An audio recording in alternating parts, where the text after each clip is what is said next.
Okay, y'all, welcome to another. This is a double header today, Information Age.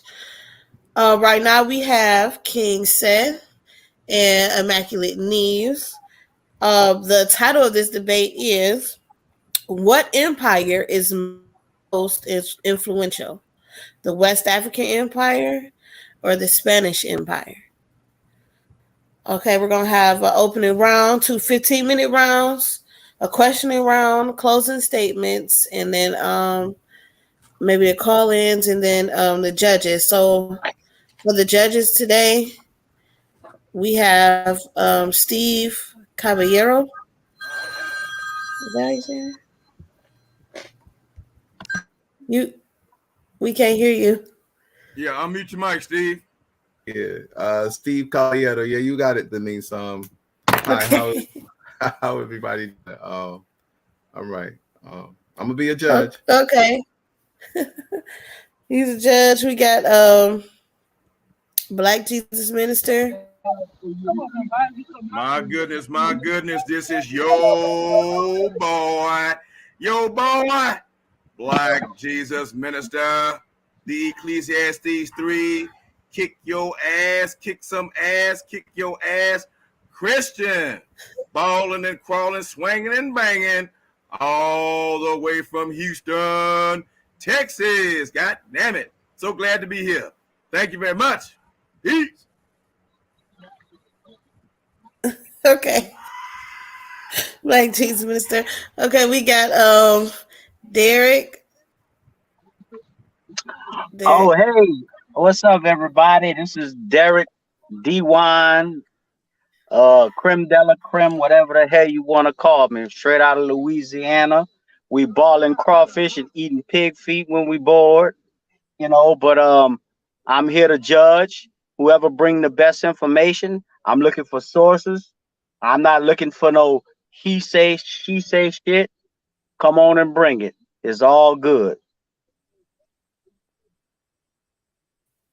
Okay, and last but definitely not least, we got Neo, motherfucking love. Neo motherfucking love in this thing, from Louisiana also. Derek, that's my homeboy, hometown heroes. I do my little music thing and everything like that too. Y'all can find me on Sandpit Records on YouTube. Other than that, I'm here to judge and look for, like he said, looking for who bring the most information and got the sources to back up what they saying. Okay, so may the best man win. Let's get it. Okay, you guys, we want to go right back into your rounds. King Seth, thank you first for your intro. Yeah, that's not why I start my slides. This is not my 15-minute round, is it? No, just the intro of your introducing like what your premise is, what you're gonna be showing. Okay, bet. 5 minutes. My premise. Okay, my premise is to show the West African influence over the world, and especially directed in certain areas as Latin America. So what I'll be showing is all the influence and just a handful, because as I was doing this research, I found a couple things that I didn't know, that I didn't realize were influenced by us. So these things I will be revealing, and I will be substantiating with sources. My sources are under the title in every last one of my slides for free, for y'all to be free to click on them and see what I'm talking about. It goes right to the site, or you can write it down or whatever. The slide will be up there as long as you need it to be, or you can rewind it to see. But I will be blowing people's minds today. You see what I'm saying? I will be setting this man straight. I will be adjusting this young man's thought process, because he seems to think that these people are superior by some type of way, and we was some primitive monkeys. But I'm gonna show him different. You understand? You're going down, Emac. I'm not gonna play with you. I'm gonna keep my foot on your neck. And matter of fact, this is not for the whole Hispanic community. This is just for Emac, Frank Lights, and Jose Vega. This is for y'all three. You see what I'm saying? So today, I'm finna take everything away from you, so you have nothing but to do but to bow down to West Africa. That's what I'm finna make you do. You know what I'm saying? Because right now we not even finna raise up Kemet. You know what I'm saying? Kemet good. We give them a high five. We finna show that we not they wasn't the only ones that had knowledge and power. So big shouts out to the Gold Coast Gorillas, man. Let's get it, man. Come on, man. Enough of the topic. Okay. You ready, Emac, for your intro? Emac. Yeah, I'm confused. Was that like a introduction just for the name, or that's the first round? No, that's just the intro to your premise. Like, just introducing what you're gonna do, and then he's gonna go into his first round. Just Okay, what it's are not you the showing us today? Yeah, okay. you're opening. All right, so let me show my opening.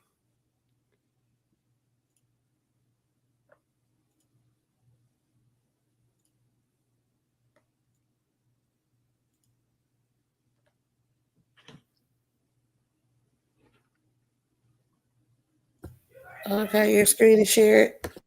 All right, right there, perfect. All right, let me know when you're ready to start the clock. You got 5 minutes, right? Yeah, that's whenever you're ready. Whenever you go. All right, as soon as you hear the bomb, I'm ready. Okay. All right. Now, he didn't even have an proper opening, so that's already a body bag on the first round. West African Empire or Spanish Empire, which was more influential in the world? EMAC. All right. The answer is yes. Us Spanish influenced the whole world and will be showing in my debate how the new world was shaped rather than the West African tribes. Okay. So in a debate, this is the topic right here. The West African Empire or the Spanish Empire, which was more influential in the world. So in my debate, I'm going to be showing for verbatim, back to back, how did the Spanish actually influence the whole world through these simple steps right here. Okay, so in my opening, right, this is my opening. And in my debate, I'm going to be showing a global influence in geography, how the Spanish Empire went from the start of time from BC to AD, where you get your common era, and where you're going to see from the time where the Christ has died to the time to contemporary time till today. So in my debate, we're going to start bringing out some of these methodologies and some of these steps that I'm going to be showing and presenting to show how the Spanish influenced the whole world rather than the West Africans who didn't influence the whole world as they claim. So the title of the debate again is West African Empire or Spanish Empire, which was more influential in the world. And in my debate, I'm going to show an economic power that the Spanish influence showed the whole world on how to do certain things and how it became a more of an economical process during slavery. And then we're going to show on the history of Spain and how the Spain came to be. And on top of that, how did the Spain history also showed other Europeans to follow suit. And then I'm going to show in the culture as well as Spanish culture influenced the Latin America, the western part of Europe, and the whole world. We're also going to show technology as well during the Renaissance era, how the technology actually advanced and actually became the new world. We're going to show how the religion part of Catholicism and Spain and the Roman Empire, how it was merged to show the whole world how it was spread. And the spreading of the new age, we're also going to show how the new world order was actually implemented through the dollar bill of the Novius Order of the Celodrum. And we're going to show how the order was spread to the whole world and how it influenced. And I'm going to go ahead and end my opening right there and show the whole world how we're superior. Oh, no. Okay.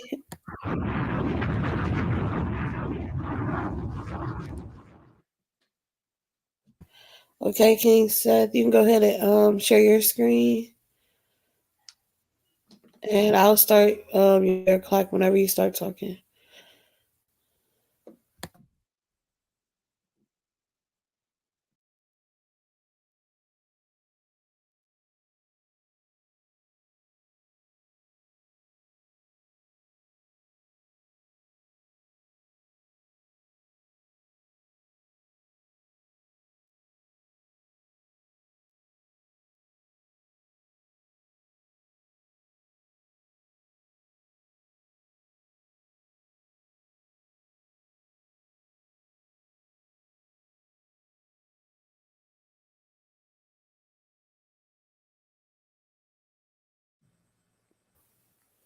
Is he talking? I can't hear him.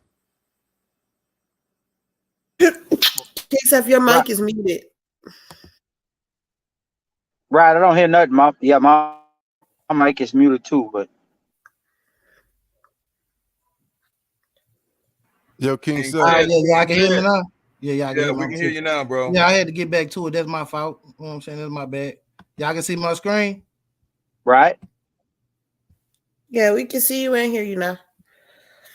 All right, bet. Now we finna get to the title. Who is the most influential in the world? All right, let's go. Next slide. Now, it's important to understand what the definition of influence is. So, I like to start out my debates off with definitions. Influence, the capacity to have an effect on the character, development, or behavior of someone or something, or the effect itself. Now, I want all the judges and everybody listening to take heed to what this definition is saying. The capacity to have an effect on the character, development, or behavior of someone or something, or the effect itself. Next slide. All right, West African trade cities influence trade, sub-Saharan trade. Important trading cities arose across the trans-Saharan trade network. These cities acted as commercial centers where merchants would buy and sell their goods. They also became centers for religion and learning. Centers. Let's keep these words in order. Okay, I'm not gonna read all this, but I'm gonna read at the top. And let me see. Right here. From the 6th through the 16th century, 5 major factors motivated the changes of the Western Sudan: expansion of reliable food production and establishment of stable governments, and the creation and control of integrational trade routes, and shifted to who experts such power, war, and resulting migrations, and natural and man-made catastrophes. Do they manifested in different regional circumstances? These same 5 influences drove evolution of Asia, European, Mesoamerica, and Near Eastern societies. During the 500 through the 1590, they developed a series of Sudanic and Sahara regional civilizations that were able to produce surplus foods such as millet, sorghum, rice, and other crops in desert fringes. Let's go down right here. They organized villages and isolated settlements into larger units under unified clans with the cross to iron tools, working, and military resources, and innovated warfare and military preparedness.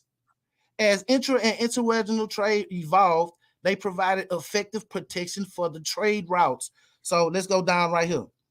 They fashioned large-scale public buildings of mud, bricks, and such. I can't move this little thing right here, man. I don't want to move it.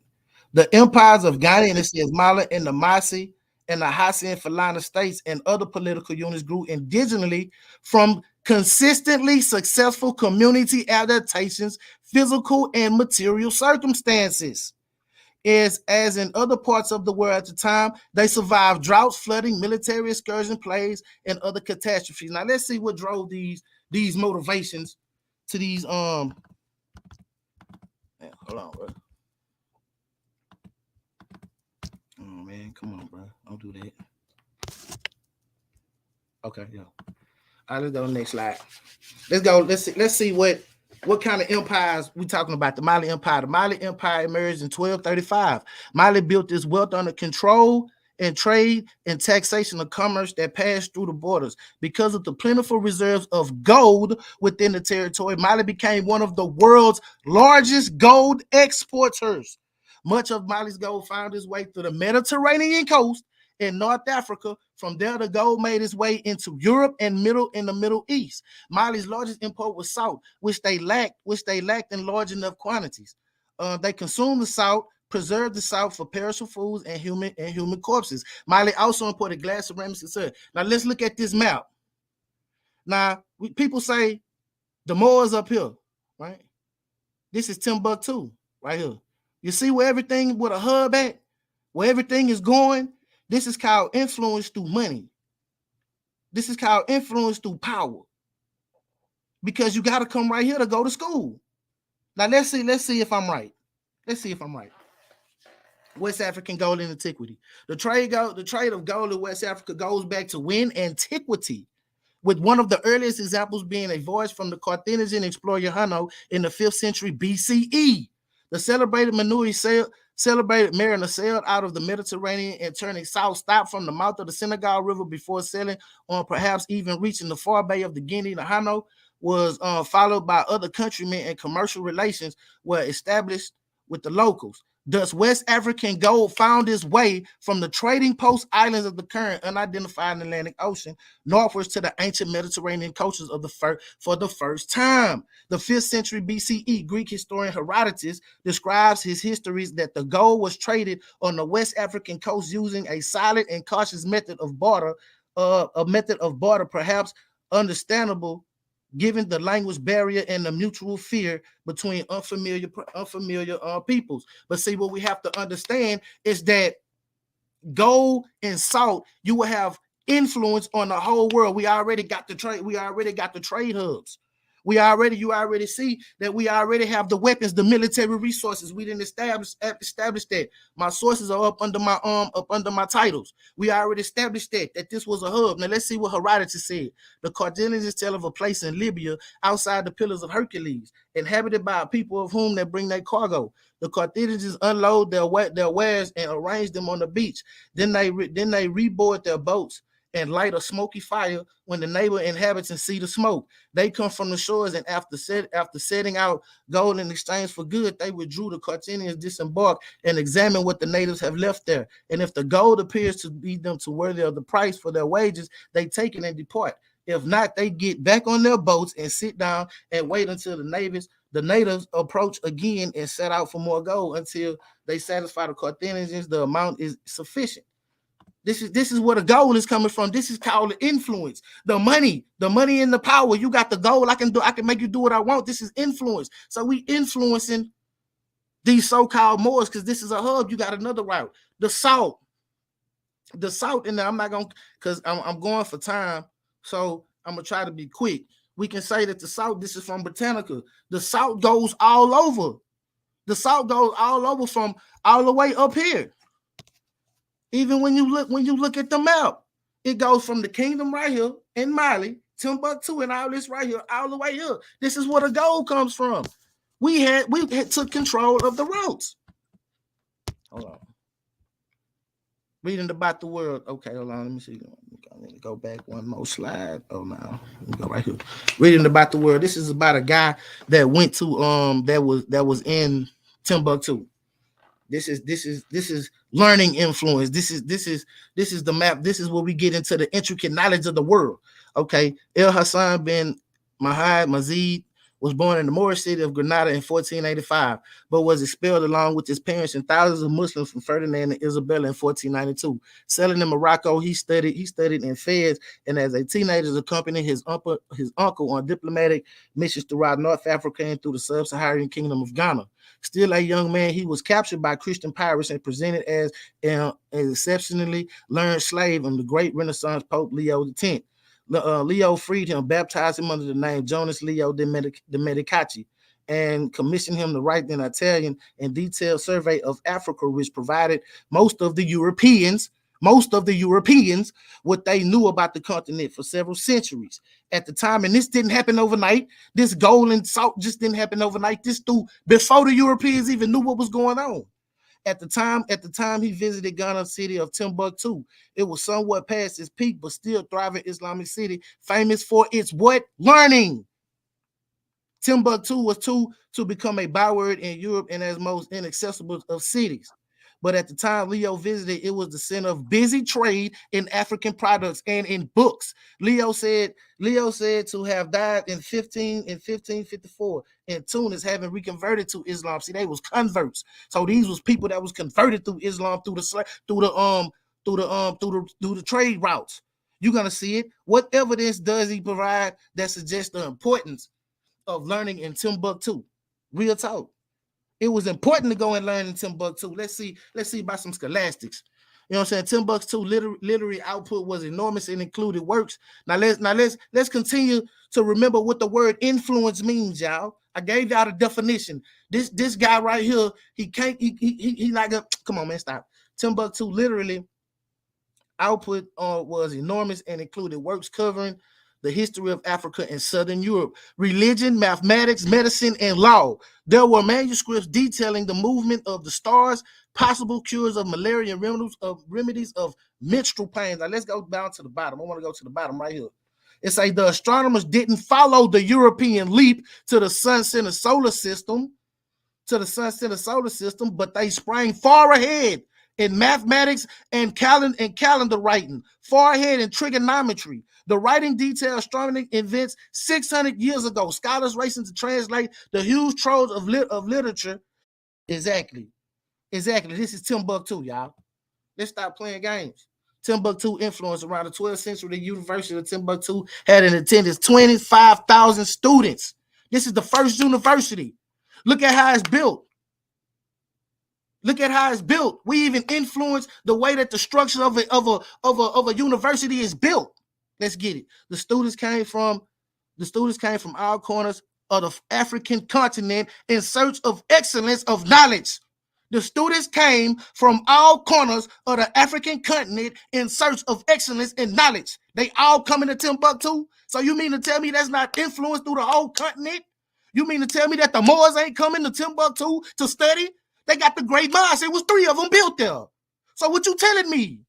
So on graduation day, students were given turbans. The turban symbolized divine light, which knowledge and excellent moral conduct. The turban represents the demarcation line between knowledge and ignorance. The knots of the circles in the turban represent the name Allah. So that's where your graduation days come from. We influence graduation days. We influence the little hat with the tassel and letting you go and saying you ready for the world. Stop playing with me. Let's go to the nibble. Mathematics. The Shango bone civilization in Africa is also evident in the field of mathematics. The oldest known mathematical tool found in human history is the Shango bone, dating to around 85,000 BC. The Shango bone has been regarded as a mathematical object made from a fibula of a baboon. Let's stop playing, man. Let's stop playing. We influencing mathematics on the West. You know what I'm saying? Egypt, they was great, but we was great too. Let's get it, man. Mathematical treasures in Timbuktu. For over thousands of years, beginnings in the 11th century, Timbuktu, a city-state, now in the West African country of Mali, was a vital trade center for the Northern Sahara region. It was also a site of Islamic scholarship and many libraries. Many of the manuscripts once found in these cities have been destroyed and ravaged over time. Thus, it is a rare find to find mathematical manuscripts from the city's early period. Explanations of problems of arithmetic, for examples.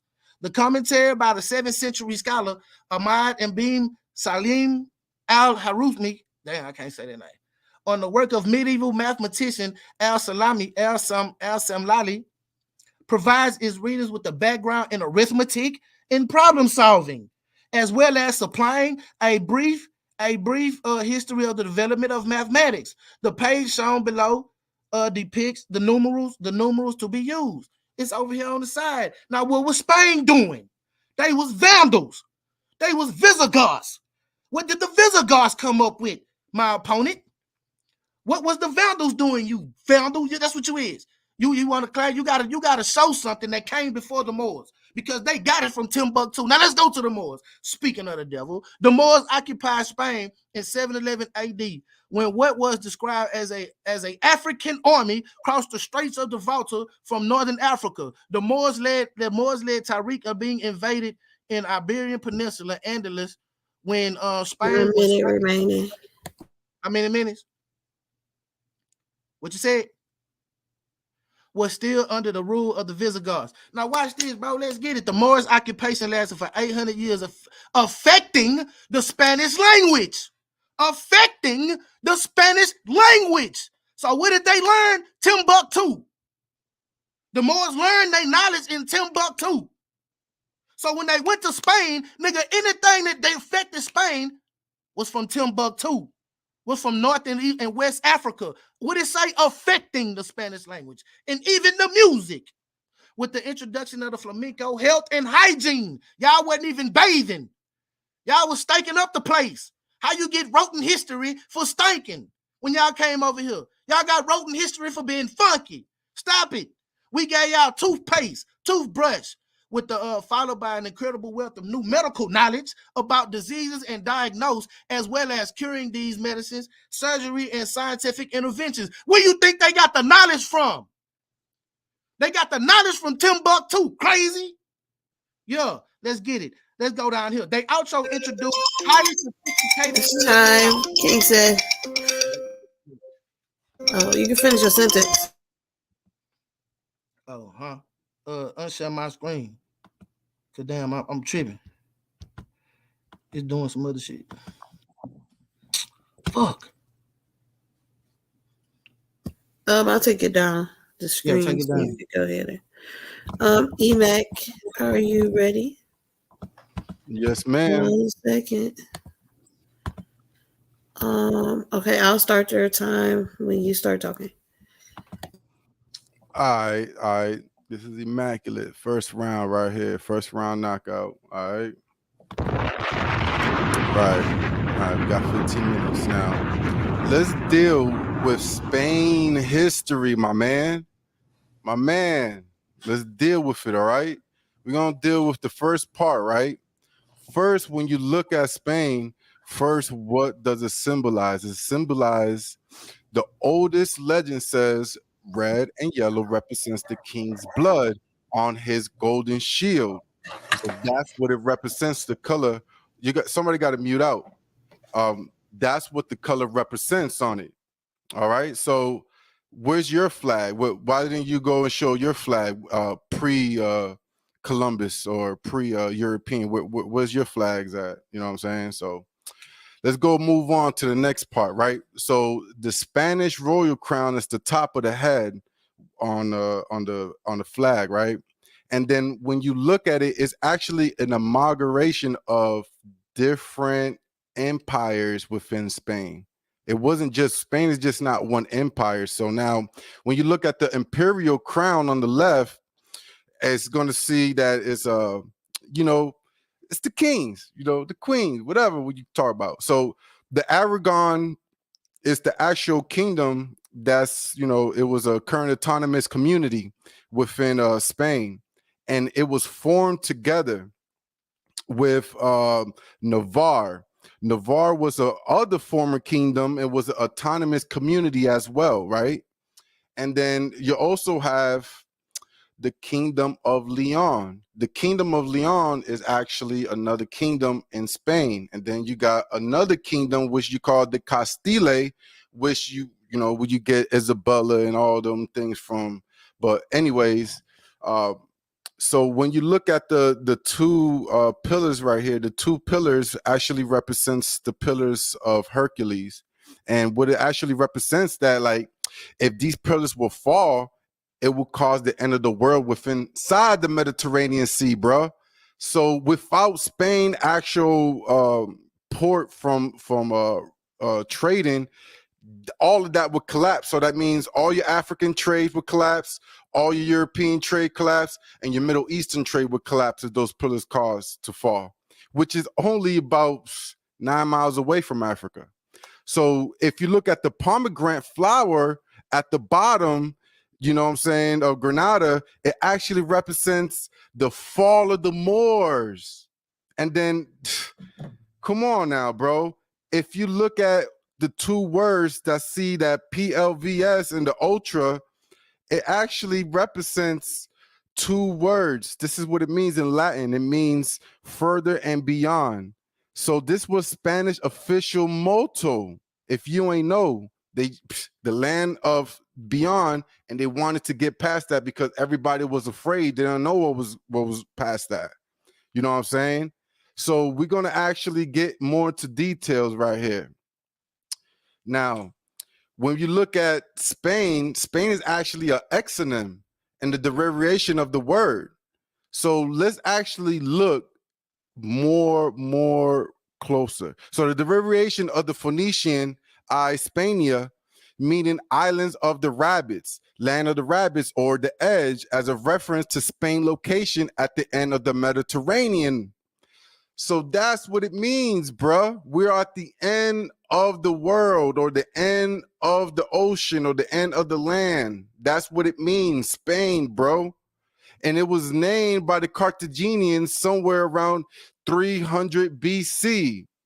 So they the one that called it Spain. We ain't call it Spain. They called it Spain from a long time ago. So I don't know, what are you talking about, bro? Like, it hasn't been around. Like, everybody knew Spain represents the end or the edge of the world or the land. Nothing past that at this point. So the Hispania or Español may derive from the poetic use of the term Hesperia, reflecting the Greek perception of Italy as the western land, or the land of the setting sun, of the Hespera, and the Spain being still further west as Hespera Ultima. So it means that it is the end of the land. Ultima means ultima, or it means the end. So regardless, the western land of Spain has always been an exonym, because Greeks and Phoenicians called that land the end or the edge of the world. In the west, where the sun sets, where the sun, you know what I'm saying, goes down. You know what I'm saying? We're not in the east, we're in the west. So let's move on to this part of my debate. We're going to move on to the culture part, because we already figured out before what actually how the Spain history actually derives. So let's go to the culture part, and how the culture part actually influenced the whole world. Now, Rome and Spain has a written and influence over West Africa. So now this part right here, through European colonization, the Latin script has spread to the Americas, Oceania, parts of Asia, Africa, and Pacific, and forms based on a Spanish, Portuguese, English, French, German, and Dutch alphabets. You know what that means, King Seth? That means that your Niger-Congo language that you guys actually made up has no written script to it. If you look at the Niger-Congo branch, until the European colonization, there was no written script to it. You had a language, yes, but you had no script to it. If you look at Yoruba written language today, it's actually using Latin, the Latin script, and it's used for many Austronesian languages, including the language of the Philippines, the Malaysians, and the Indonesian language, replacing the earlier Arabic and indigenous Brahmic alphabets. So not only did Latin influence the whole world, just not in Africa, also it went to the Philippines and Austros, and the Austronesian language was actually influenced from the Latin script. That's what they use. So that's all the way towards where? The Oceania, the Pacific Islands. Wow. Where's the West Africans there? Anyways, the Romans first came to Spain in 206 BCE when they invaded the Iberian Peninsula, right? And now today, the Latin script is commonly encountered across Africa, especially in Western and Central and Southern African regions.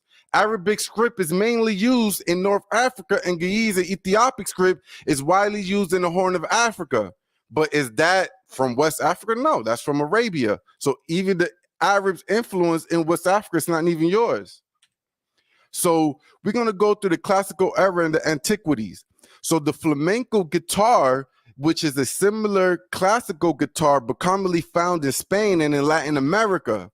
So that's why you hear all those people, the marachis, playing those string guitar, ding, ding, ding, ding, ding, ding, ding, in our Spanish and Latin music. It came from Spain, from the flamenco music. Now, this is also was a classical antiquity part, and also a classical era, a classical period, or classical age is the period of culture history between the 8th century BCE and the 6th century AD, centered on the Mediterranean Sea, compromising the intellect and civilization of the ancient Greece and the Rome, known as the Greco-Roman world. And it's the period right here. It is the period which both Greeks and Roman societies flourished, wielded huge influence throughout much of Europe, North Africa, and Western Asia. So that means that the reason why everybody's using Greek and Roman shit is because of the classical antiquity era. Right. So the Spanish people produce a global and musical notes that they produce around the earth. Now let's look at this right here. The music of Spain has a long history. It has played an important role in the development in Western music and has been greatly influenced Latin American music. Spanish music is often associated with traditional styles such as flamenco and classical guitar. So you body yourself there talking about, oh, the Moors and bro, you're done, bro. Stop it. Body bag right there. Now, the founder of what is now considered the standard music staff of Guido di Arezzo, an Italian Benedictine monk who lived from about 1991 until after 1033 AD. So if you're looking at the person who actually took all the musical notes, produced it, wrote it, and put it around the world, Latins did that. Latinos did that. Spain did that. We did that. If it wasn't for us, no music composers will actually exist because the actual notes come from the Latin people. That's why you actually read Latin music language, music notes. And not on top of that, the music notes was produced and used across the whole world. Now Asians use it. The whole world was influenced from Latin. Stop it, bro. So the Spaniards domesticated animals into America. So the livestock species were brought from the Iberian Peninsula to the Americas since the late 15th century, starting with the second trip of Columbus, which departed from the Spanish city of Cadiz in 1493. In addition to the horse, the Spanish brought domesticated cattle, sheep, goats, pigs, chickens to the Americas. What do you bring? You didn't bring livestock to the Americas. The Spanish did. We did. So that's why in Craig, shout out to Craig Scrubs. That's why in Craig Scrubs, the Tainos didn't even have any livestock until the Spanish Empire came in and influenced Tainos. That's why they have cows and livestock there in Puerto Rico today. It was because of us. It wasn't because the West Africans brought it in. Come on, man. Stop that pseudo-ness, bro. You know who you dealing with, bro? You're dealing with Immaculate. If you don't know what Immaculate means, it means immaculate, perfection. I ain't messing up tonight. I'm a body bag, your ass. So let's deal with the religion part of Spain. Now, this is the religion part of my debate that I said I was going to bring out, and I'm going to show without a phantom facts the certain things in the religion, how it influenced the world. Who were the Roman Republic? Romans began as a monarchy around 800 BC and began growing north of the Tiber in the 6th century, right? After the lines of the kings, Rome turned into a republic in 509 BCE. Now, the legend of Romulus and Remus probably originated in the 4th century BCE, was set down in the, coherent form at the end of the 3rd century BCE. It contains a mixture of Greek and Roman elements. And the Greeks customarily created mythical eponymous heroes to explain the origins of the place names. So that's why you see the wolf is actually breastfeeding Romulus and Remus and his twin brother after their uncle, the king, had kicked them out. The Roman Empire didn't just come out of existence out of nowhere. Come on, it was the Greeks that actually created mythical eponymous heroes. And to explain the origin of our names, we use that. You know what I'm saying? So the actual she-wolf of the Roman Empire actually means a mother figure, a protection, fertility, strength, the foundation of Rome, good fortune. That's what it represents. So all that stuff that you're talking about is foolery, bro. So now this is right here, the parts of the actual Catholicism, how Catholics actually ruled. This is the chronology. The bishops of rule were ruling in the 1st century AD. Now, the Pope of the Bishop of Rome, the name derived from a Greek word papas, meaning father. And that's why the Romans actually looked at the Pope as Papa, or you call them father. Hey, father, could you help me? And it also means that the earlier church of St. Pete, you know what I'm saying? It links to St. Pete. That's what it links to. And now the first church was around 300 AD. And it actually was during the time of Constantine, established 3 important churches in Rome. He also had a vision of Christ, the Lord, the Savior, and gave Constantine a vision that he would win the war to establish Jesus Christ's ministry. To establish the Christ on earth was through Constantine. But then the Visigoths came and destroyed it. That's how the Roman Empire fell. They became Vandals. That's where you get the sack Rome. The sack of Rome was 400 AD. So now when you go down to the Vandals weren't Spanish. The Vandals were actually Visigoths. They vandalized. That's where you get the word Vandal from. So actually Charlemagne in 700 was the actual king that put together all of the empires. The Crusaders as well. Then we have also Wycliffe, who became a heresy, and he wanted to actually show that the actual language should be written in the Bible in their language. So I'm gonna end my time there, and I'm gonna go ahead and finish my round right there.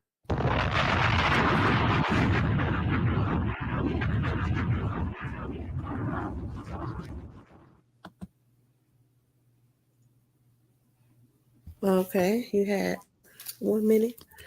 It's okay. I got 1 minute. All right, Get back in. Let me finish up. All right, so the Crusaders during the struggle around 100 was the time when the actual Romans fought the Arabs, Muslims from Jerusalem in the Holy Land of Israel and kicked them out of there. So how is the Roman Empire evil when they're actually helping out God's children? And then you also see at that time where the heresy started come out, and then the history of what Wycliffe starts when he was actually trying to, propose or give the corruption of the church and wanted the people to have the Bibles or the scriptures in their own language. It says it right here. The Christian needs an example of scriptures which believers should be able to read in their own language. That's why they were killed for the heresies. All right. And it's history ever since then.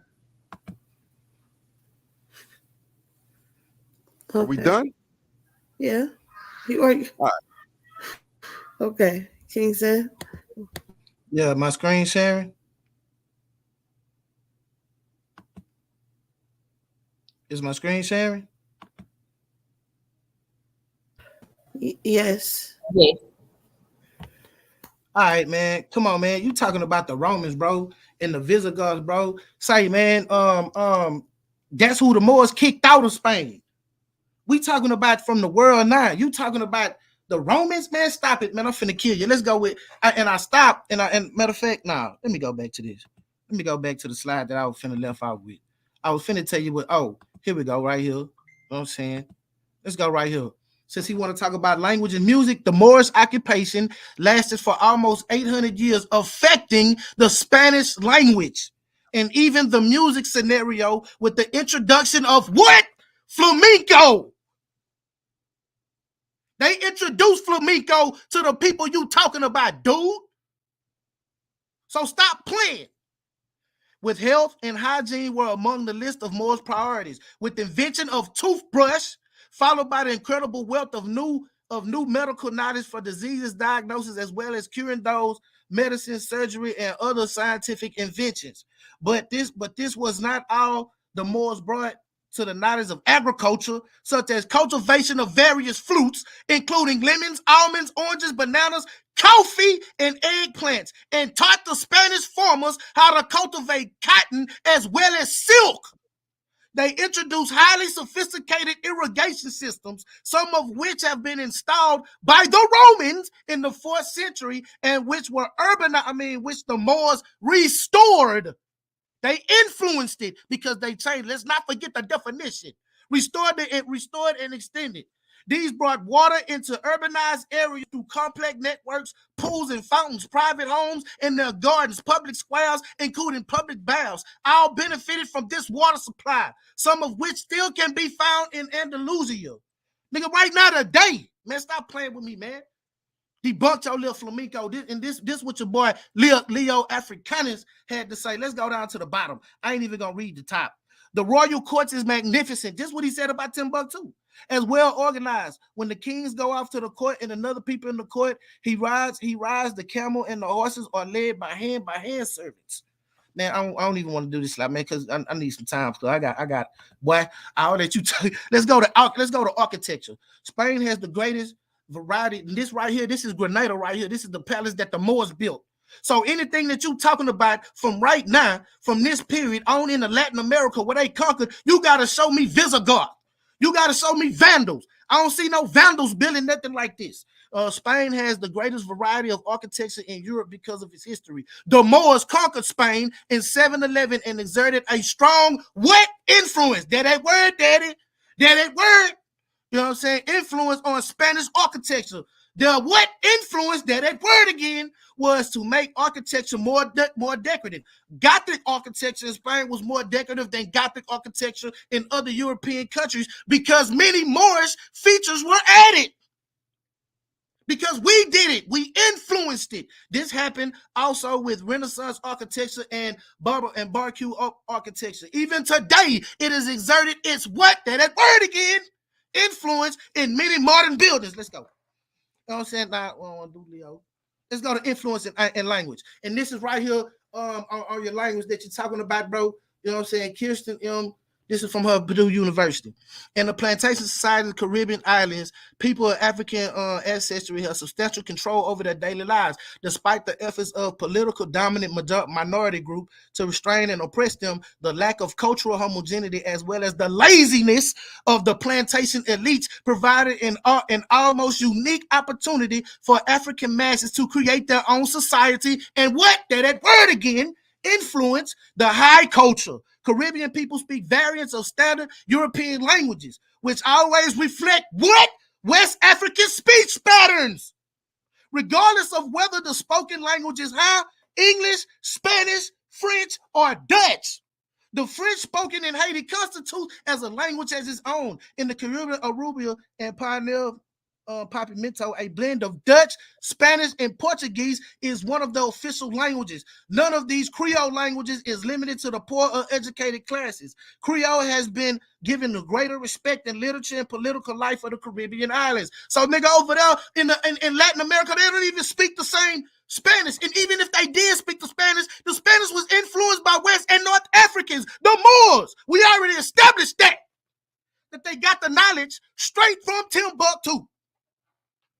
Pignet language. Pignets and on-the-spot language that develop when people with no common language come into contact with others. Nobody speaks a Pignet language as their first language. Usually a Pidgin language is a blend of the vocabulary of one major language with the grammar of one of other languages. The major languages are usually the languages of the former major colonial powers, such as English, French, and Portuguese. For example, the establishment of the plantation economies in the Caribbean with large groups of slaves from different language backgrounds who came from where? West Africa, gave rise to a number of pidgins based on English, French, Spanish, Dutch, and what? Portuguese. And Isabella was not from Spain. Crazy. She was from Portugal.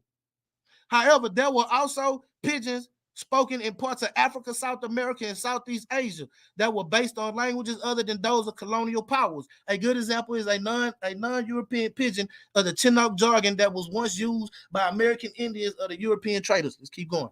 Spanish influence. Now I want to go down here to the bottom. But you know what I'm saying? I'm gonna go down here to the bottom. The author states that this hold on, let me see. The origin. Now right here, the bottom. According to Diaz, 2014, there's a phonic features of which are attributed to the Creole origin, in which varieties of Caribbean Spanish, such as Ciso, aspired with the elization of the S at the final position of the syllable, the Yismo nutation of the R and the I in the final position of the syllable, aspiration in the initial position of the syllable among itself. The origins of most of these phonetic forms remain unknown, but the theory about the neutralization of the I and the use of the O instead of the I, Lipsky believes that it could be by influence of what? African languages. The other states that this phenomenon could be due to what? That bird again, due to the influence of the Kitgo language, because of that seems to be a typical feature of Spanish. As second language learner, the native Kitgo Lixby states that it is also a phenomenon and that word again, influence of Bantu languages, which are spoken in Northeast and South Africa. How they get it? How they get it? We influence the Spanish that they speak now. You don't even speak the same Spanish over there. So every time you open your mouth and speak to your mama or your grandmama in Spanish, you better thank the West African ancestors. You better thank them on the boat because we gave it to you.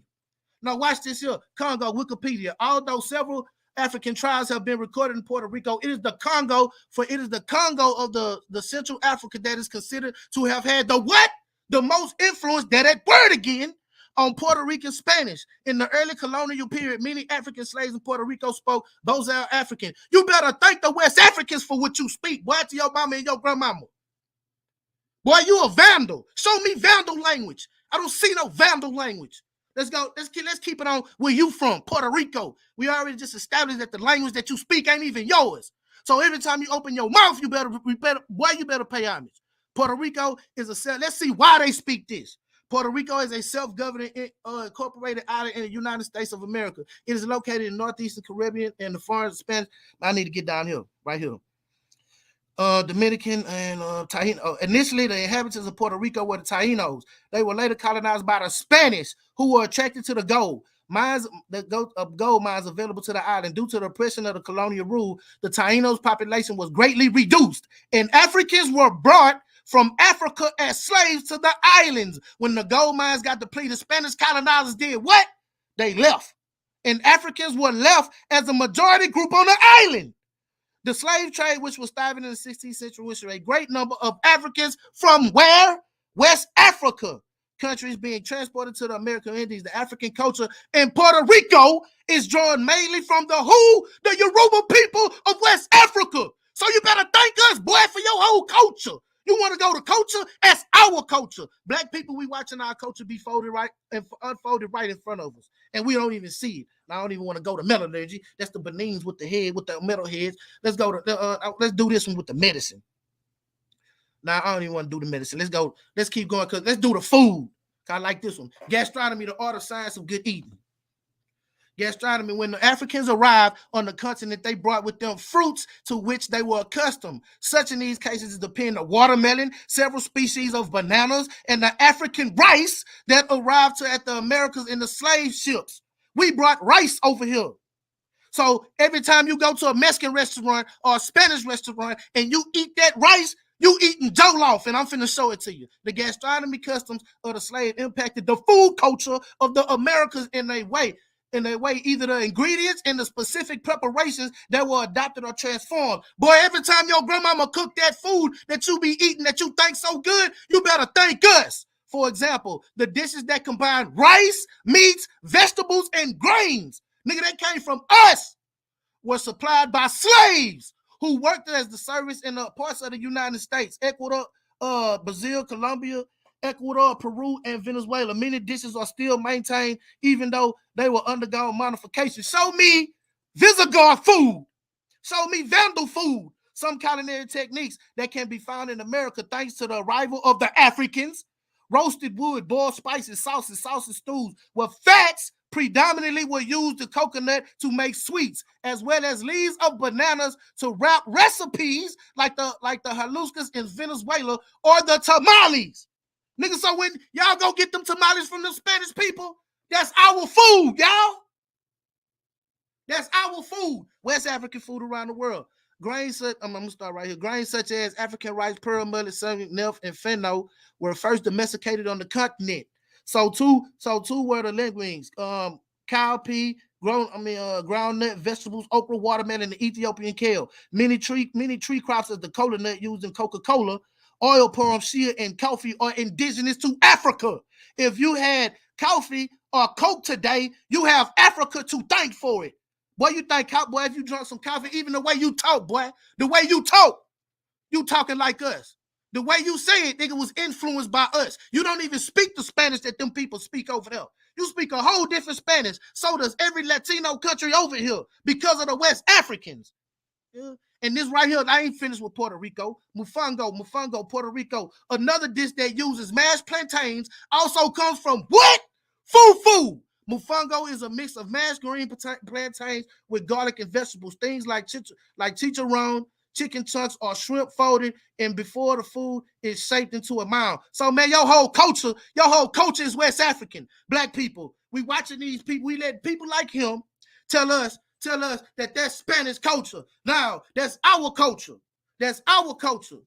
And I'm a whole West Africa on my back. Quit culture vulturing. You vandal. You a vandal. Now watch this. Mexican food is truly multicultural cuisine. Did you know that the black beans and rice, a traditional component, many Mexican dishes came from Africa? According to the news, the article, technique of deep frying came from Africa as well. So even the way your grandmama prepare her food, boy, it came from Africa. It came from us. Many Mexican dishes are made with ingredients that were brought from Africa to Mexico. These include rice. So how you got a Spanish rice if you got no rice? Huh? You eating jollof.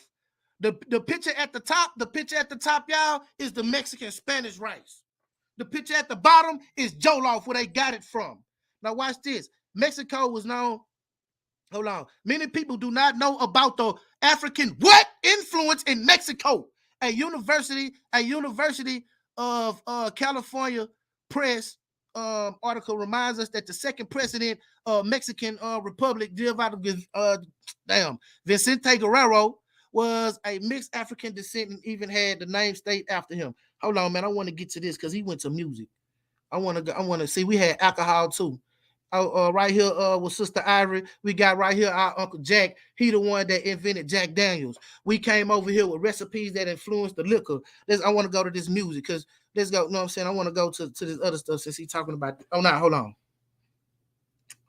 Yeah, musical influences. Not only as African music traces from West Africa, but importantly, West African culture characteristics have helped connect several different styles from West Africa. I want to get to this one. One of the most prominent of these shared characteristics is the ABA-BCC lyric pattern that originated in the work songs of enslaved Africans. Initially, this lyric pattern helped to coordinate to synchronize the movement of enslaved women. This lyric pattern persists through the past emancipation moment of emerging blues musical style adopted it. This same lyrical structure is often found in hooks of many jazz, rhythm, blues, and hip-hop. So if you making songs out there, Emac, you got to thank us. African origin of the banjo. The banjo origins of the African in the game of 1620 came from West Africans using similar string instruments to make music on the Gambia River. As enslaved Africans were brought from the United States through the transatlantic slave trade, they brought African instruments like the djembe and the banjo, early forms of the banjo. So nigga, man, we brought the whole banjo over here, bro. We starting whole music. Know what I'm saying? Look, bluegrass. Man, damn. So, I need some more time, man. okay. Man. Oh, I get some more time? No, King Seth. Boy, I'm going in on this boy, man. Ain't nothing yours. It's ours. Boy, stop. Okay. Okay, for your closing. Oh, for my closing? Okay, this is my closing? No. You want to wait till... Oh, okay, I'll wait. Yeah, wait till after, and then we can do it. Hold on. Are we still waiting on Brother Emac's last round? Yeah. Yeah, I was waiting on him. I can't see his screen. How about now? Okay, hold on. Okay, I'll be ready whenever you start. All right. All right, check this out right here now. Let's start this time. So let's get to the other part of my debate. So the Catholics and the Christians influence over the world through Spain conquest, Seth. So if you look at the map over here to the left, that's Catholicism through the whole world. Where is that West African influence? Then on the right, the other parts on the left of the map that you see that is not filled in. Now look on the right, it's the Christians. The Christians put the other population through Catholicism.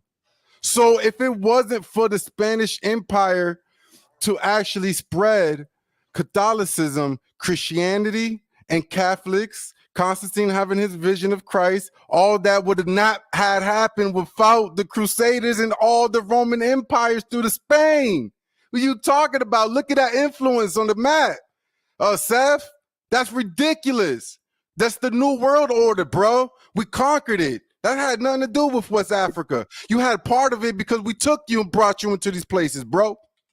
So now the biblical accounts, if you look at the Bible, it talks about us. Isaiah 2:16.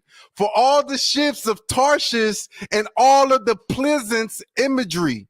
In Ezekiel, Tarshish was your merchant by reason of the multitude of all kinds of riches with silver, iron, tin, lead. They traded for your wares. Book of Jonah went to where?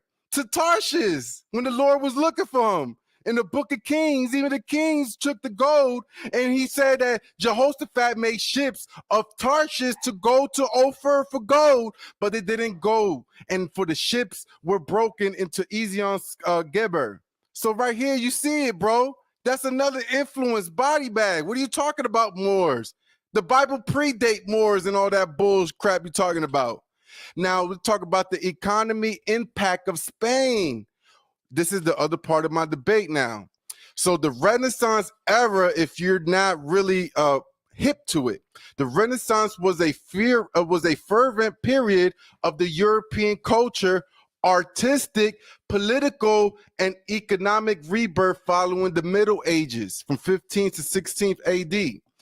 Now, the Renaissance is a French word meaning rebirth. This is how the European civilization was marked by a revival of the classical learnings and wisdom.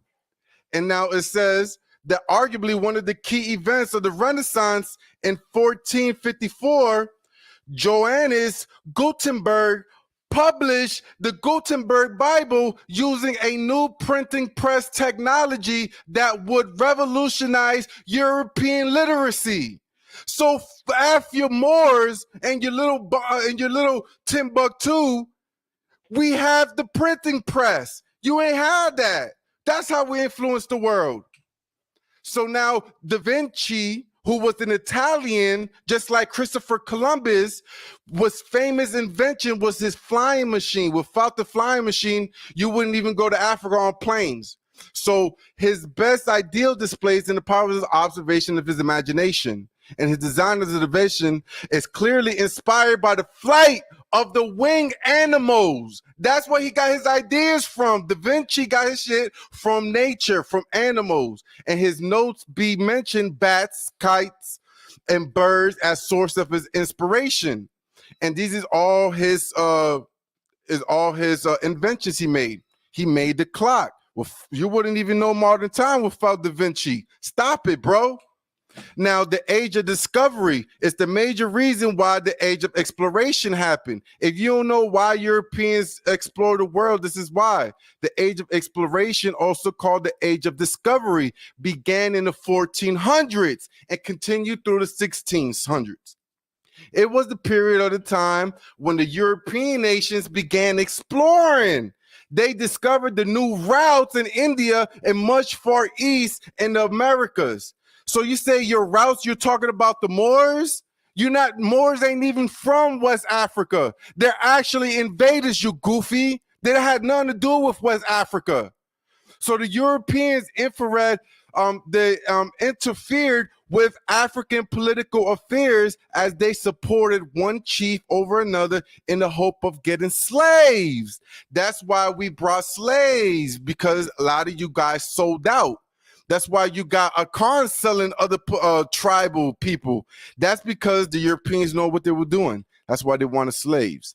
All right. The agriculture roots of slavery. So now we're going to see what happened.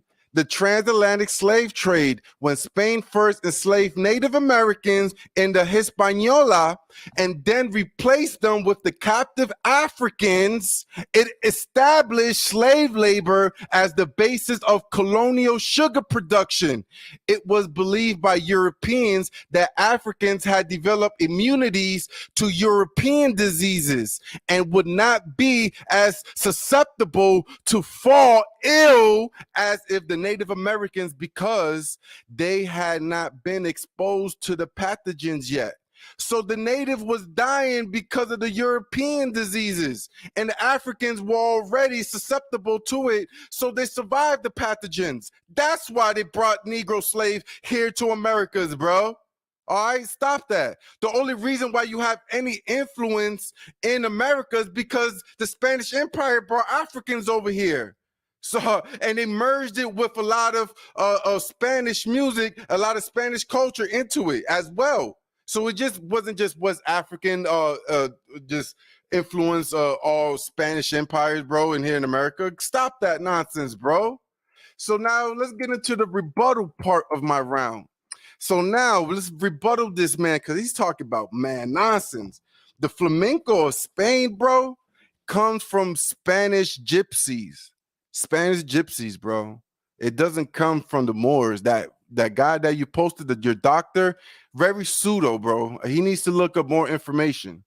So the Moors and in modern buildings, I'm pretty sure in Spain and in that area, they already had modern buildings, bro, built in by Europeans. So that was a lot of pseudo nonsense there, a lot of assumptions.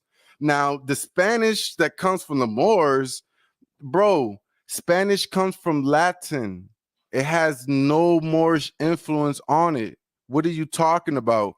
That's like saying Ladino. Ladino Spanish is the Spanish of the Hebrews that the Sephardi Jews had. So now the Spanish that the Latin is speaking somehow is not Spanish. You sound nonsense, bro. The root is Spanish, bro. So now he says the Taino population of West Africa, we already been through that, already showed it here. They were dying off, and you Africans were susceptible to it. You were immune to our pathogens of the animals that we caught it from. So that's a body bag. Or then he's talking about the tamales.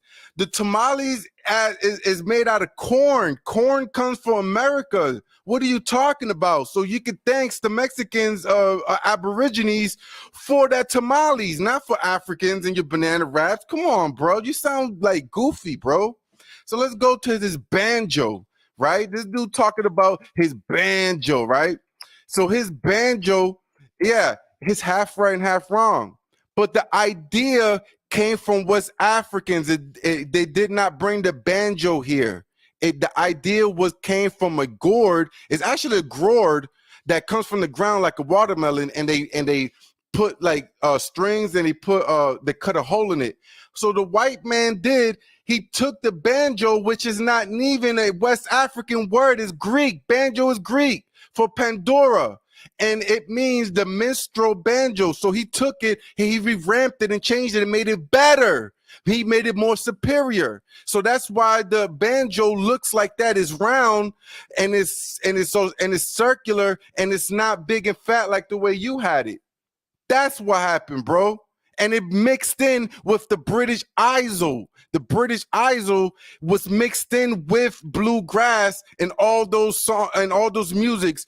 The Gambia, actually, it comes from the Akan. The banjos come from the Akanting, which was the older, bigger form of this modern banjo that the Europeans have created. Stop it, bro. Body bag. And the drums already had, native Indians already had drums. They already had maracas. pre-colonial. So the drums and the maracas, I'm pretty sure already was influenced Spanish people here in Americas. And then that's how you get a lot of the things going on in the Tainos. But body bag that right there, bro. So now he's going to say, who built Timbuktu? Let's get this down packed, baby. Now, who built Timbuktu and Mansa Musa's eyewitness account? We want to know what's the eyewitness account to your supposed love Mansa Musa king, this Mandi guy. So in the Tuareg language, which is not West African or actually a Niger Congo language, the Tuareg language, the Tamashiq. So the Tamashiq was the actual language called in their tongue. And this is what it is. The word for place is tin or tim. And it's so Timbuktu derives from the name of the Tuaregs who gave the place Tin as the place and Buktu meaning the place of Buktu, which was an older woman. So now look over here to the right. The Tuaregs beginning of the Timbuktu was founded about 1000 CE as a seasonal camp by the Tuaregs nomads. There were several stories concerning the variation of the city's names. According to one tradition, Timbuktu was named from an old woman left to oversee the camp while the Tuaregs roamed the Sahara. So they roamed the Sahara Desert while this woman was stood back and watched over the actual seasonal camp while there was nomadic and going around trading. Had nothing to do with black people. That's the totally opposite, actually. So this means that the name variously given to Timbuktu or Buktu meant the mother of the large navel, possibly describing an umbilical hernia of the such physical malady. The Timbuktu location at the meeting point of the desert and the water made to ideal trading center at the late 13th and the early 14th century. It was incorporated in the Mali Empire. So Timbuktu had nothing to do with Mali until the 13th and the 14th century. Then it was incorporated into the Mali Empire. You're talking about the following description of the visit of Cairo by the king of Mali, Mansa Musa. It was written by Al-Umari, who visited Cairo several years after Mansa Musa's visit. So Mansa Musa's pilgrimage from Mali going to Mecca in Saudi Arabia, there's no witness account to it. It was written several years after. Nobody met Mansa Musa. The fuck are you talking about, son? What can you tell about Mansa Musa from Al-Umari's account? It is from first-person point of view. Did he actually, in his first point of view account, did he actually write about Mansa Musa? Did he meet him? Nobody met him. So there's no primary evidence to Mansa Musa and your Mali Empire from that point. Where's the primary? Nobody met him.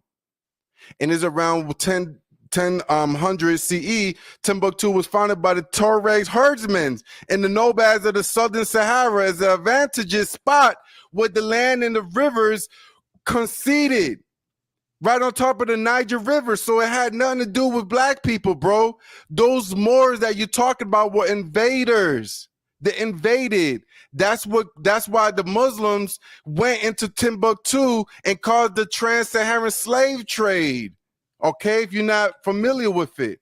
So the curriculum of Timbuktu, we're calling this the Sun Core Masid. That's what you see the buildings, right? The building you see that in Timbuktu is called the Sun Core. And at the prior entry of the university, students received 2 degrees. And the first degree required learning how to read and write in Arabic. So is Arabic West African? How is that influence all over the world? So you body bag yourself there, bro. Big time, bro. So your university students, okay, so now look at this. Not everybody could be time. Yeah. I thought I had more time. I still got like a minute left on my time.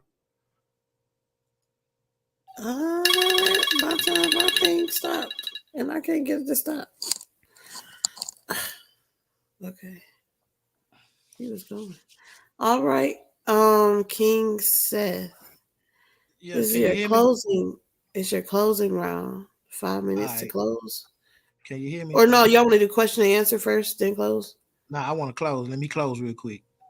Okay, so then do the close, and then you can go to your question and answer. All right, share my screen.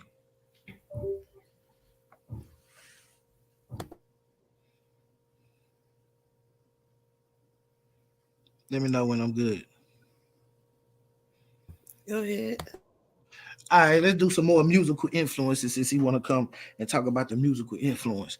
The song La Bamba, everybody know the song La La La La La Bamba, La La this, you know that song right there. A traditional folk song and dance was originally a song sung by African slaves in Veracruz as they worked since the slaves brought to Mexico by the Spaniards came from Angola and Congo, with the Africans who originated the song hailing from the Mbamba people of the Angola. Bamba is named of the African tribe in Angola and in Congo. From the Bamba River where the Mbamba people lived as enslaved, they brought their beautiful culture with them in original origins of this song over 500 years. So what you talking about, man, is just ludicrous. You talking about the printing press, man. Them people was 1% literate when the Moors went up there. What you mean the Moors was invaders? They was in Timbuktu. This is North Africa. I already established that. So wasn't it, man? Come on, man. Stop playing with me, bro. You straight pseudo, man. You trying to say Mansa Musa ain't real? Come on, man. You pseudo, bro. You need to stop, man. You need to stop it. Let's go. So we are why is a Latino singing La Bamba, a slave song, salsa? Salsa music is sometimes described as an African drum with the Spanish guitar, which is African. So the guitar that you're talking about is actually African in origin. And the guitar was brought into Spain by the Moors in North Africa, who conquered Spain in 70 AD. What you got to show me is some Visigoth architecture. I already showed you black architecture. You see what I'm saying? What you mean they was invaders? The tango. In some cases, however, transition from low to high culture buried the African origin and what that word influence. An example is Argentina, where the tango dance was developed by dual African ancestries. One source is undoubtedly the Spanish for tango, but the fandango is really Moorish. The other source is the black dance called a candombe, and the feature attraction of the Afro-Argentine festivals during after the period of slavery. Latin American music has always been deeply what? That word again, influenced by the vibrant rhythms and melodies that blacks brought from their home to the American homeland. And then they say especially in Brazil. Let's go. This is Dia de los Muertos. Dia de los Muertos is really a celebration that comes from from West Africa. That's in Mexico. This is influence, dude. What are you talking about? You talking about the printing press? Y'all couldn't even read. You can't show me nothing over here. I done took food away from you. I done took your language away from you. Everything over here in Latin America, you need to thank us. You don't even speak the same language over there. What do you mean superior? They turned it and made it good. No, they didn't. They stole everything. I didn't even put rock and roll. I didn't even say nothing about North America. I didn't even say about rock and roll. I didn't even say about blues. I didn't say enough about none of that. I kept it straight Latin America. I even went to Puerto Rico and showed you how what you speak and you eat nigga came from West Africa. Even the rice. This is black culture that you simulating.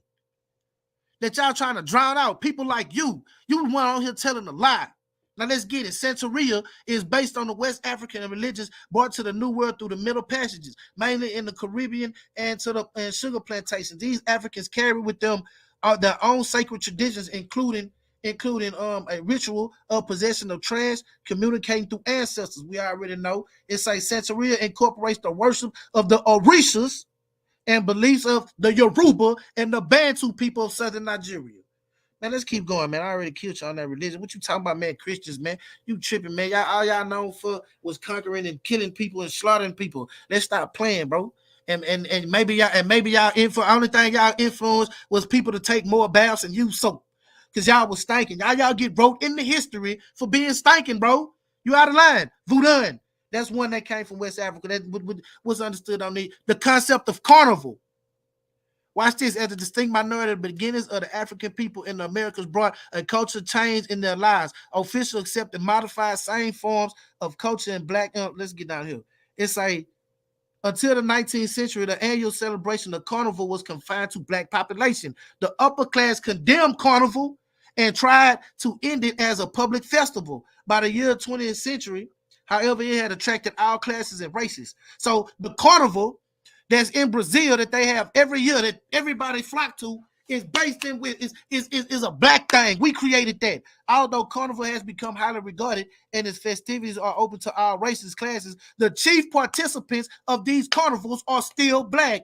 The same remains of the true of other folk festivals such as the Junku and in Jamaica. Man, you gotta show me anything. King said. That's a bit. Yeah. He kept the bait. Yeah, but I'm saying, man. All right, King Seth came ready. Emac.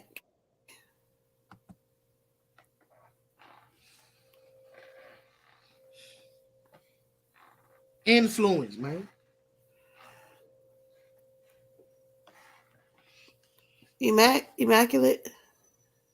Can you hear me? Yeah. Are we ready for your closing round?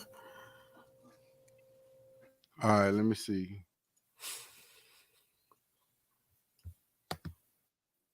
Let me see right here. Could you see that? You can see that? Yes, it's up there. All right, we just 5 minutes round? Yes. All right, let's start my clock. All right. Now check this out. I want the people and the judges to look how my closing round is on point and is organized. He presented new evidence in his closing round, so you guys should knock off points based off how his template of his debate and his the way his debating skills are. That's unacceptable. So in my closing, I showed everybody what I was going to present. And what we presented in the debate is exactly what I showed for verbatim. And we showed how the Spanish Empire, from religion and all those things, from economics, history, culture, technology, religion, and the spread of the New Age order, which is the New World Order or the world order that we live in today. So these are the points that I have made, and I'm pretty sure that the points that I've made, I touched on very, very clearly. Now, you cannot, again, my debater, he cannot show how the West Africans actually influenced the whole world on themselves. By themselves, not to help with the Moorish Empire, not help with the Arabs and the Arabics that they spoke, no help with Spain and the other European nations came. You did not do any of that on yourself. Everything that you guys had in West Africa stayed in West Africa because you did not need to leave out of West Africa because everything that you had was there. Okay. We were the explorers. We could see that our culture, you even had to put Santeria and hide it behind Catholicism just so you could follow your Orisha, but somehow you did not have your religion and they strip you from everything. That's fine. How if you're proven, right, if King Seth judges, if King Seth is trying to prove that the West African influenced the whole world, then he's actually falling on his own sword because the influence that they had was brought over here from the Spain. So regardless, you shot your own self in the foot. If it wasn't for the Spain, how would you even brought any of those things that you supposedly claim? And then on top of that, you're saying that, we ate all those things that we had. Well, when did you package it and put it across the whole world? Because I'm pretty sure rice was in Asia. It wasn't not indigenous to West Africa. And I'm pretty sure the banjo was also, was indigenous. They also has it in China as well. Then he said all the Moors gave us all that. We showed you how in the religion and the periods, how the Roman Greco period of the classical antiquity era actually debunks that. That's why the whole world is actually using Greek and Spain and Spanish. Like they're using Latin script. Latin script is a Romance language. It does not come from the Niger-Congo language. The Niger-Congo language actually comes from black folks. This language is not a written script. Now, the Moors and the Timbuktu people who actually created those universities were influenced from Arabs. That's an Arab conscious. If you're in Moors, you're in a Arab conscious mind of thinking, because that comes from Arabia to North Africa. Now, the Tuaregs that speak the Tamashiq that I showed in my rebuttal round actually comes from the Afro-Asiatic language. It's not a Niger-Congo language, which is West African. So the North African branch actually went down and influenced the Mali Empire, the richest man.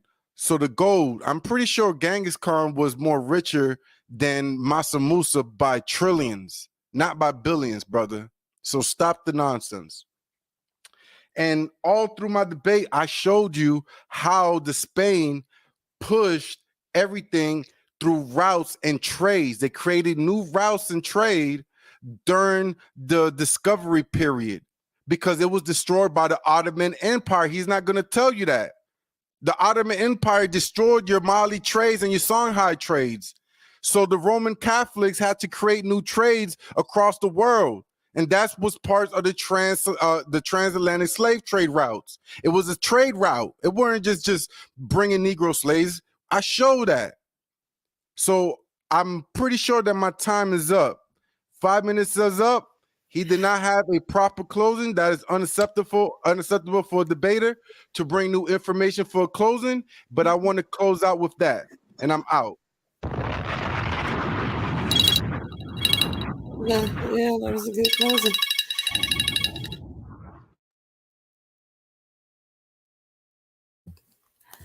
Okay, it's a question and answer round. So do you guys I'm sorry. Did you guys want to go just 3 questions, then the other person do 3 questions, or back and forth? It doesn't matter. It don't matter to me. Okay. Well, King Seth, you can do your first question, and I'll give Emac 2 minutes to answer. Go ahead. Okay. Can you show me any architecture in Latin America that wasn't influenced by the Moors? And can you show me the architecture in Spain that's still used today, if they influence anything on this side of the culture? Since you said that they was influencing something, those Spanish people should have left their mark over here.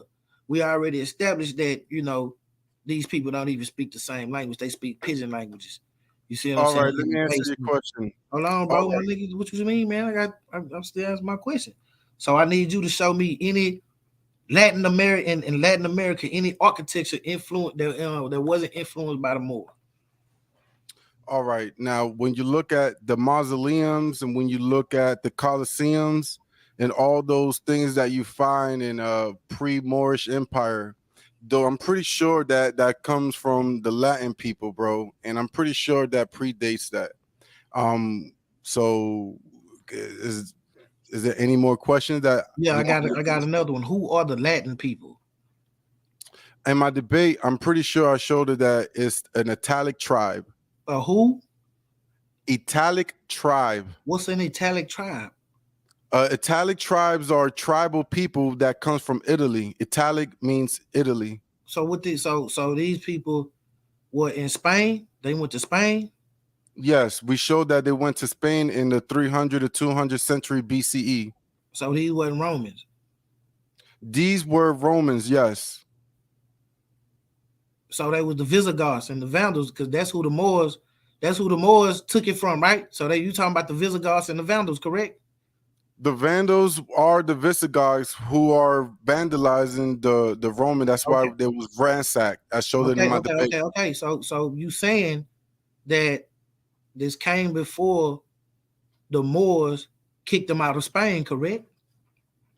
We were not fully kicked out of Spain. They were already showed that in the 9th century, the kingdom of Castiles and the kingdom of Leon was still there. Bro, It's how is that possible? How is that Hold on, possible? hold on, hold on. Wait. You gotta let him answer. The Spain Empire is an amalgamation of 4 different empires. It's called the Navarre, the Castile, the Aragon, and also the last one I can't remember. But off those 4.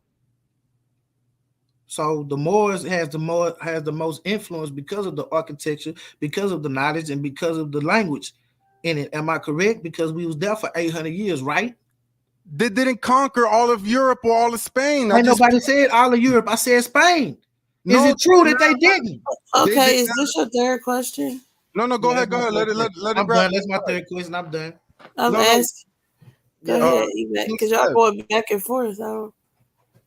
King Seth, what I'm saying is that the empire that you're talking about, Spain, they were already there, bro. Before that, and the Moors that came in did not actually rule all Spain. I'm pretty sure that there were kingdoms in Spain that the Moors did not touch. I don't need you to be pretty sure. I need you to pull up facts, bro.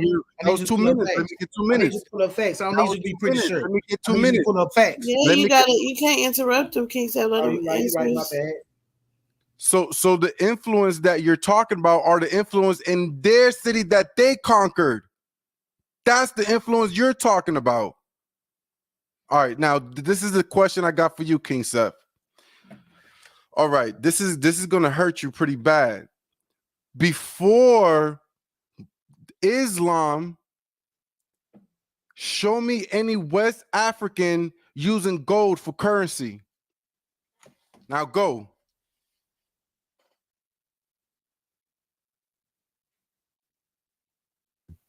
King Seth, you're muted. Let me share my screen, please. Why you didn't share your screen, bro? We're not doing new information, bro. I'm not. You want me to answer the question? It was in my debate. Nah, bro. Answer the question if you can. I'll go on to the next question. I can tell Leo Africanus in 1526 showed that Timbuktu they was using gold ingots and you breaking off pieces of salt to use as currency. That's not my question. I said pre-Islam, show me West Africa having gold for trading or currency. Bro, I also read the Herodotus. Herodotus said that they was using gold to trade for goods from the Carthaginians. Carthaginians aren't even Moors. Bro, it don't matter, bro. They was using gold for currency.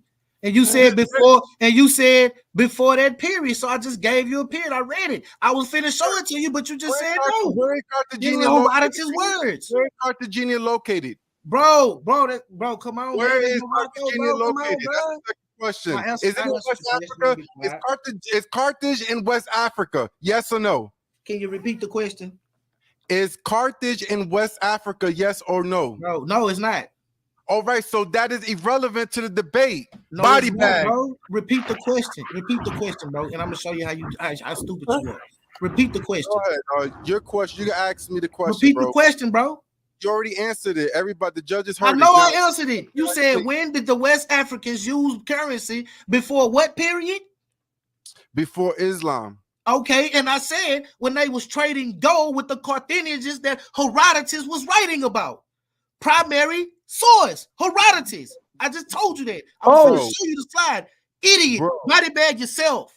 Bro, stop it, bro. Man, mute, man. Carthage is not in West Africa. Now ask me the question, bro. Nigga, that's the point, doofus. They using gold to come to the West Coast for currency, you man. Get your next question. I don't got no more questions, bro. I mean, shit. Oh, it's my turn to ask questions? I thought I asked my 3 already. Yeah, he did. You asked it.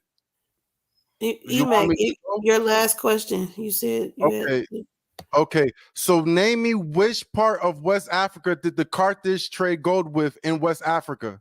Go. On the Senegal River to the Yoruba people. I got it right there. It was in the slide. Again, Herodotus said it. I had it in the slide. Herodotus said it. I got it in the slide, bro. On the basin of the Senegal River. I got it, bro. Come on now, give me some historical facts. You didn't show any, so that's a body bag. There ain't no Can I show gold my slide? in Can I West show my slide? Africa until the Can I show my colonization slide? of I got it. I Islam. got it. For Stop the it, answer bro. for both Stop questions. it. On the slide. No. Let's Stop go to the judges. I'm with that. I believe everybody has asked their questions. Yeah, So they asked their 3 questions. So, the judges, anybody want to go first or? yeah, I will. No problem. I'll May go I do second. that? Okay, may I go first? Yes, go ahead. All right. I was actually prepared in my mind, because both of these brothers are great debaters, great researchers, to call this a tie, because I kind of anticipated where both of these brothers were going to go.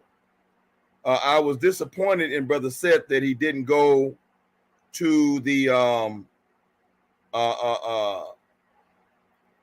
ancient history of West Africa regarding the Olmecs and all those West Africans who came over to the Americas and integrated themselves with the Asiatics, the ancient Asiatic people who were here, and together created civilizations there in harmony. But Brother Seth did do a great job in bringing out the point that they were a very advanced people, education, universities, mathematics. That was very powerful. And I don't know why people forget that the word Moor means black. These were black African people who became Muslims because of the Muslim Islamic invasion into Africa. And these people, these Africans converted, these black Africans converted to Islam. But they were definitely black African people because the word Moor means black. And King Seth was very clear that it was these West African people who were Moors of West Africa, black, because Moor means black, who civilized Spain. And yes, we cannot dismiss that after Spain became civilized and after they repelled the Moors and pushed them out of Spain, that they took that civilization, that knowledge, and propelled themselves to conquer more than half of the Americas. We know that to be a fact. And to conquer West Africa, well, not really conquer West Africa, but to utilize West Africa in a way to their advantage, to advance them and advance their will throughout the world and mostly the Americas. I believe the debate would have been a draw if the title was West Africa versus Western Europe. But EMAC chose one European nation, and that was Spain. Now, I will give him Portugal, even though the topic was Spain itself. But the fact that it was only Spain versus West Africa, and Brother EMAC had to lean on other contributions from other nations, such as the Arabs, such as the Greeks, the Romans. He even mentioned the printing press, which was Germany. That none of these were nations outside of Spain. This was not about Spain. The focus was supposed to be about Spain. And I think that took away from his argument. And so because Brother EMAC had to lean on other nations' accomplishments and other people's accomplishments to support Spain, I would have to give my decision to Brother Seth. Okay, that's what. Derek, you're next. Yeah, y'all did a great job. You know, I'm with Brother Black Jesus Ministry. Brother Immaculate, he did a great job. I like the fact that, he kind of went into the religious influence, because that's something I like to kick our people in the ass about. I did like the couple examples about the flag, the cattle. If I had a pen and paper, I'd have to write down so much stuff. But the difference in the debate was his brother Emac had to rely on other nations like Romans and Greeks. Brother King Set was just attacking the Spanish. He was on their ass. Look, this is what you stole. This is what you took. Even though Brother Emac did give a little rebuttal on some of the stuff, it was just too many points Brother King Set had that the Spanish people stole from West Africa. And again, I think a great debate would be about that rice, because somewhere in my brain, I do believe rice might have came from the Chinese people. But still in all, that wouldn't help this debate, because it's about the Spaniards and the Spanish people. Okay? So King Set was on some 1200 BC shit. Emac was on some 100, maybe 300 BC. So what we have to understand is, if you go back to 1200, if that, let's say the Africans prepared a great meal. King Set went to linguistics. He went to food. He went to so much different areas to prove that so much shit come from West Africa. So even though Brother Emac, you did a great job, that religion, when you came out that second round, I was like, okay, hold on, he going into that religion. That kind of caught my attention, but at the end of the day, King Set, I got to give it to you. You handled your business, Emac. You did a great job, but King Set you was picking up about 250. King Set was picking up like 650, so I got to give the win to King Set, so. Okay, Derek. Steve, do you want to go next? Or Neo? Oh, Steve got it. I go. So I will definitely agree that when as far as there was when we talk about Moors, we're not too sure exactly who the Moors are. They are black people, but they are Arabs as well. They are Muslim. They are like from Persia, Turkey, Saudi Arabia, and also they are traditional African people. But the Moors are known to be from North Africa. So when Brother Seth, King Seth, when he talks about, right, similar to how Emac merged and blended the Greco-Romans into Spanish culture and tradition, King Seth was also bringing, merging and converging West Africa with North Africa. I mean, yet and still, Africa, during those times, what people failed to realize is that, yes, people on the continent of Africa were transversing the entire continent. It's not like we were stuck and fixed in one location. We were traversing the entire continent. But Moors are a blending of both traditional Black African people and Muslims, Arabs, and those other people. But what I can say,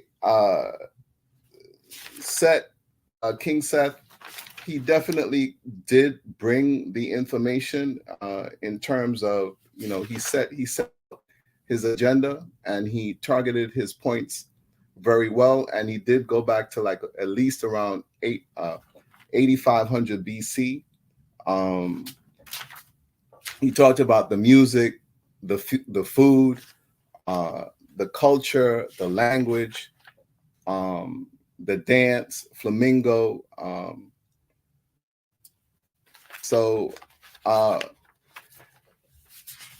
Emac did an excellent job as well in terms of talking about Spanish culture and Spanish food and Spanish heritage.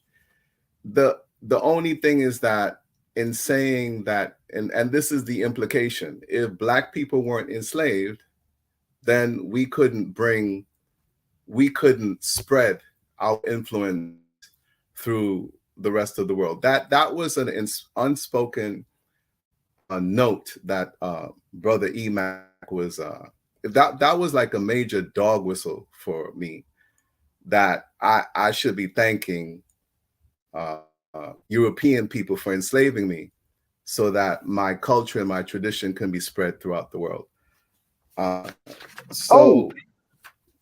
Okay, so I do thank Europeans for that. Thank you very much, Europeans. And I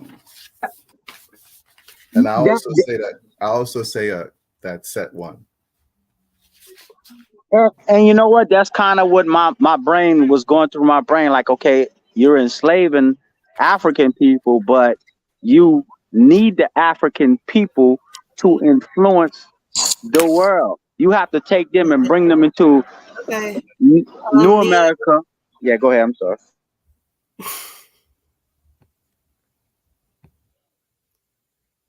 Yeah, we're gonna hear from the last judge. Look, can y'all hear me? Yes. Yeah, we can hear you. All right. So R.I.P. Young Dog, first and foremost. That's my nigga, long live dog. Second of all, I gotta take a point off of King Seth, because this brother lied to me and told me this wasn't about race. Then I listened to this debate and the whole thing was entirely about race. So, I take a point off for the young man for that. Second of all, I heard Emac talking about the Spanish people enslaved Native Americans first. Then they enslaved black people because they was less acceptable to the plagues and the diseases and stuff. Okay, I get that. But then he said, we brought y'all to this world. Now, Emac, you're Puerto Rican, and the one of your ancestors are the Tainos. Tainos are Native Americans, because Native Americans mean the original inhabitants of the Americas, which Puerto Rico is part of the Americas. So no, it wasn't a we. Your people were the Native Americans who got enslaved. That's who your people was. You were enslaved first, then the African Americans replace you, I guess, because they made better slaves for some reason. All right, we're gonna leave that, where it is. But that has nothing to do with the debate, even though you was wrong. That has nothing to do with the debate. The debate topic was Spain versus the African influence. Then Brother King did show that much of what you consider Spanish influence was influenced by the Moors, which was Africans. It said Northwestern Africans. And that I was paying attention to his sources.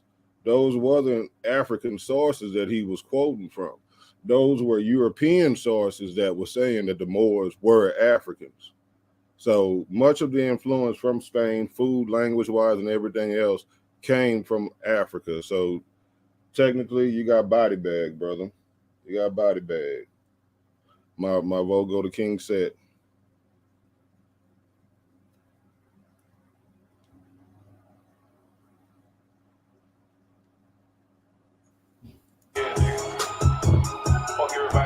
Yeah. So congratulations, King Seth. Do y'all want to say anything in closing or before we leave?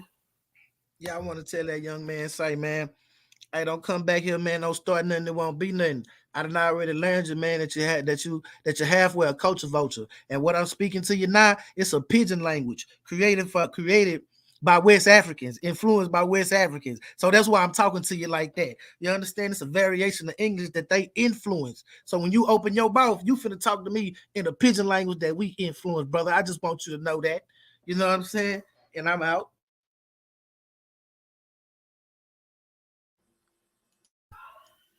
All right. All right. Thank everyone for tuning in. Can I say something before we did? Go ahead, man. Yeah. So, I already know, I'm not here to win anything. I'm here to present my information and to put it out. And King Seth, bro, you garbage, bro. You did a terrible job on your debate, bro. you can't put your information out in the closing, bring new information out. That was totally garbage. But it's all good. You even your Moorish, they ain't even West African. There's an exonym. Moors was actually given to the actual people of Spain as invaders. Nobody called themselves Moors, and it had nothing to do with West Africa. So you body bag your own self there, and you proud of that when they actually enslaved the Moors enslaved Negro people in West Africa during the trans-Saharan slave trade. So you could be proud of that, bro. Peace.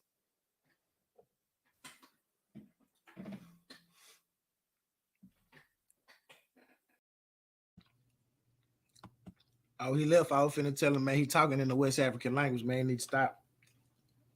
Mm-hmm.